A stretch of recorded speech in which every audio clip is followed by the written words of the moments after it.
Well, Jim, let's get another question here. This was sent via the Cult of Cornette Facebook group by Adam Meyer. Who does Jim think is the unluckiest wrestler ever? Between bad gimmicks, stop-start booking, injuries, real life hitting them exceptionally hard, or just being born in the wrong era?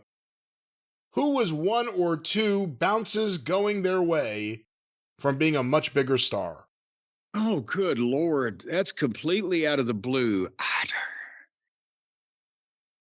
I mean, to ascribe the all-time champion of that, I don't know, because remember, there's been some guys here over the past few years since we've been watching that had some really rotten gimmicks. The jury may still be out on them as to whether they're ever going to make it, but trying to go back in history, boy, oh, God damn it.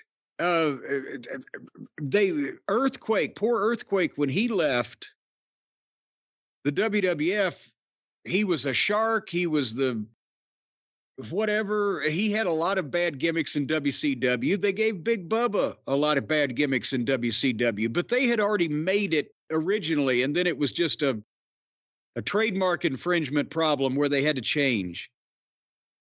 Who had a series of bad gimmicks and never got anywhere? Well, even beyond gimmicks, a wrestler who...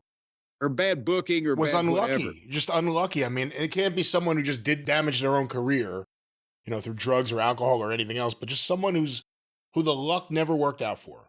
Well, Troy Graham, the Dream Machine, we talked about it all those years. He was in the business for 8 years, making almost no money. He had a good run in Memphis, but never got the big spot. And finally, when he was going to go to Louisiana, Mid-South, and as part of the Bruise Brothers, he broke his ankle and never really recovered his career from that.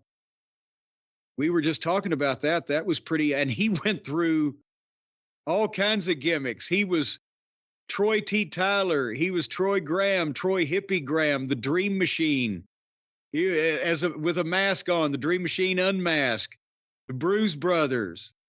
He was Dr. Troy Graham in a wheelchair after he broke his ankle as the manager of the interns.